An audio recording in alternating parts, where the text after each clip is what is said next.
This is our room for Christmas. Nothing glamorous. Adam, his wife and children never thought Christmas would be like this. We've got some decorations up where we can. It's the bed we sleep on, and right next door, our children's bed. They've been homeless since September. This hotel room is emergency temporary accommodation. Our bathroom. We spoke outside as they're not allowed visitors. We're resigned to the fact that we're going to be here for Christmas, no doubt. They were placed here after being evicted from their family home just as Holly began secondary school. It was gut-wrenching leaving, to be honest, because that's all mostly the kids have ever known, really. We were evicted through no fault of our own. We always paid our rent and everything like that. It was just the landlord wanted to sell up at the time. They'd lived happily there for 8 years and done nothing wrong, but suddenly and unexpectedly had to move out. They're now on a long waiting list for a council house. Adam works as an electrician.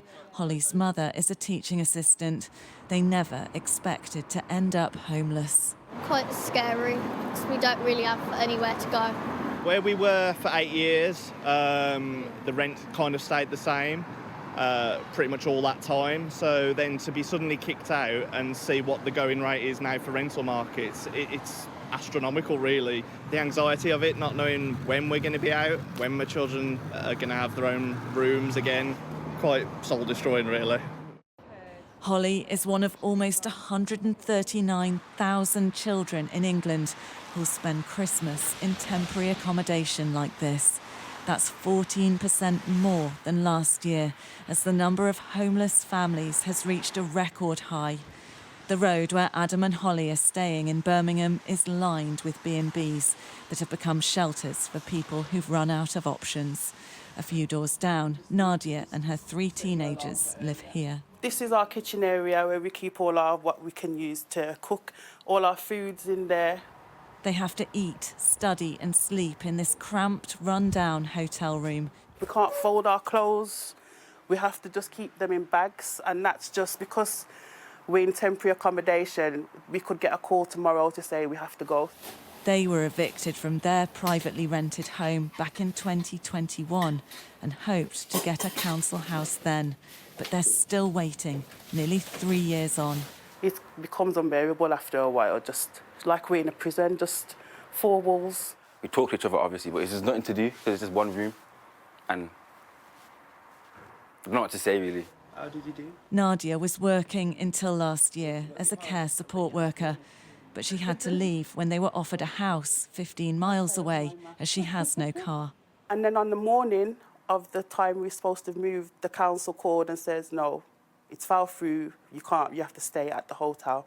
So then I'd lost my job already.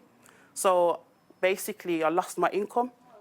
Families are becoming trapped for years in hotels due to a chronic shortage of affordable housing. And the bill for temporary accommodation for councils in England has soared to £1.7 billion a year. The situation we're finding ourselves in now suggests that the spending of some authorities on homelessness and temporary accommodation is such that it could pose a risk to their financial sustainability in the longer term. But if you take one particular case, one particular place, we calculate that almost 50% of people who are housed in temporary accommodation in the private rented sector in London will be there for around 5 years or more. In Birmingham, charities are trying to ensure homeless children get presents this Christmas. The need at the moment is intense. This year I'm asking for tiny things, because if you're living in a bedroom with 2 brothers and your mum and you've got no space to even walk around the bed, it's no good me giving you a scooter. But the scale of the crisis means despite all of these, there'll only be enough for one gift for each child like Holly. Holly, what would be your Christmas wish? To get a house and to make my family, especially to make my family happy. They are simple requests from one child of thousands stuck in places like this. Becky Johnson, Sky News, Birmingham.